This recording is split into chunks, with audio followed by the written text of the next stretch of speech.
Et tandis que de nombreuses voix s'élèvent pour réclamer la création d'un syndicat unique de l'eau, lui adopte une autre position. Pour notre invité, il n'est point besoin de cette structure pour agir tout de suite. Il suffirait de désigner un délégué national chargé de restaurer le service public de l'eau en Guadeloupe pour en finir une bonne fois pour toutes avec les coupures d'eau. Harry Durimel, bonsoir. Bonsoir. Merci d'avoir accepté notre invitation. Vous avez adopté, on l'a bien compris, une position, je dirais plutôt d'anti-Olivier Servat, qui est pour la création unique, d'une structure unique de l'eau pour régler ce problème. La création de cette structure, pour vous, n'est pas la panacée. Cette idée est-elle, selon vous, une tentative de propagande politicienne? Non, le problème de l'eau est trop sérieux pour que moi je puisse exprimer ma position par rapport à ce qu'a dit Olivier ou autre. Moi je pense que lui il l'a dit, beaucoup d'autres ont dit. Ce qu'il est important de retenir, c'est que dans beaucoup de foyers en Guadeloupe, on n'a de l'eau que 5 ou 6 jours par mois. Donc face à une telle situation qui dure depuis une vingtaine d'années et où il est planifié de résorber les fuites depuis plus de 20 ans, nous pensons aujourd'hui que ce n'est pas un problème de statut, si un problème de nature de la personne morale qui gère l'eau, qui fait qu'on n'a pas d'eau. Il faut maintenant une volonté politique.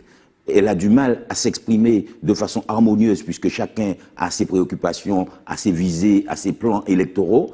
Ce qui est important aujourd'hui, c'est qu'il y ait une force qui coordonne tout ça. Or, c'est l'État, dans toute démocratie, où se situe la force régalienne. C'est l'État qui l'a. Donc, l'État peut mettre tout le monde d'accord. Harry Durimel, vous réclamez donc la désignation d'un délégué national qui serait chargé de restaurer, de chapeauter tous les élus, mais ce n'est pas de la compétence de l'État de gérer l'eau.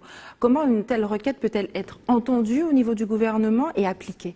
Écoutez, l'eau est définie par le Code de l'environnement comme étant le bien commun.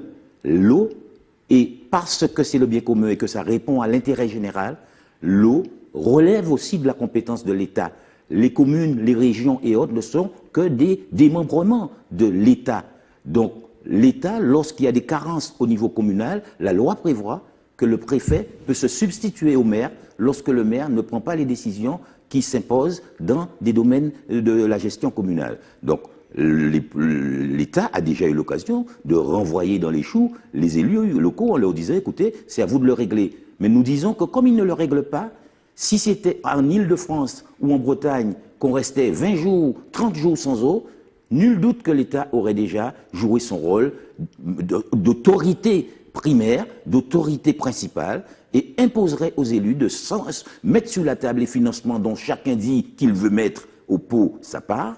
Donc, c'est ce qu'on demande. On demande qu'il y ait un délégué général, un haut fonctionnaire qui soit chargé avec un délai, une année, de venir en Guadeloupe, de faire le tour de la situation, puisqu'on me dit que le bilan existe et qu'on sait l'état du réseau. Qu'il faudra à peu près 1 milliard d'euros pour restaurer. On entend de tout et n'importe quoi, d'accord? Chacun dit un montant exorbitant pour ne pas rien faire. Donc l'État ferait l'inventaire des financements disponibles et l'État ferait aussi la planification.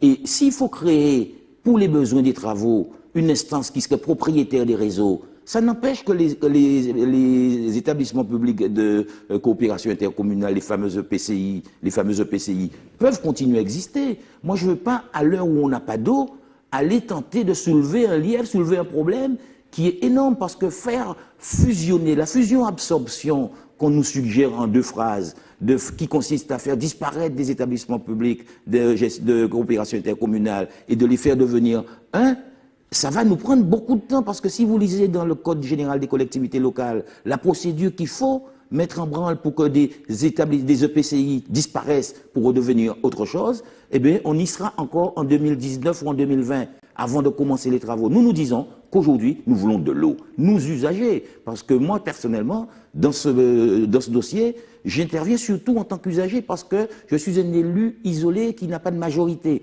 donc je ne peux rien imposer.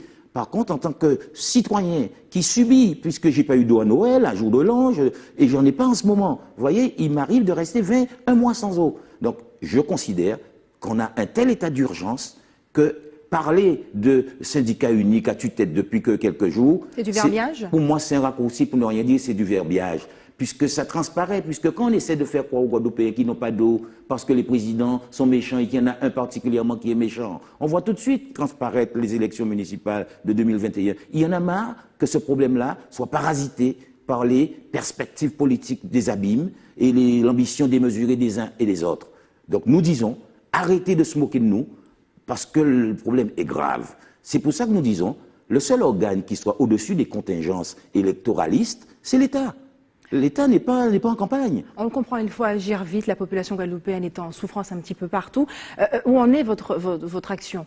Eh bien, nous avons prévu, le 20 janvier, de rassembler tous les collectifs, tous les usagers, tous les syndicats, tous ceux qui veulent s'associer pour qu'ensemble nous fassions entendre que ça suffit.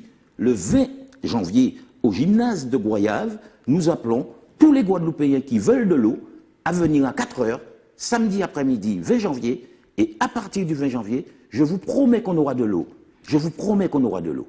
Vous envisagez également de mener d'autres combats sur le terrain et devant les tribunaux. Quelle forme prendraient ces luttes de façon concrète? L'eau est un service public. 3 caractéristiques du service public, la continuité, l'égalité et l'adaptabilité. Les élus, aujourd'hui, transgressent cette loi qui veut qu'un service public doit servir en continu. Donc nous pouvons faire que tous les usagers s'adressent à leur maire pour demander qu'il respecte cela. Et quand il aura refusé, nous irons au tribunal. Nous allons demander que les factures que nous payons, les abonnements que nous payons soient honorés. Et lorsqu'on commencera à les condamner commune par commune, si on les condamne à payer 10 à 20 000 euros de dommages-intérêts à chaque usager d'eau, eh bien là, j'y comprendront parce qu'on va les frapper au portefeuille.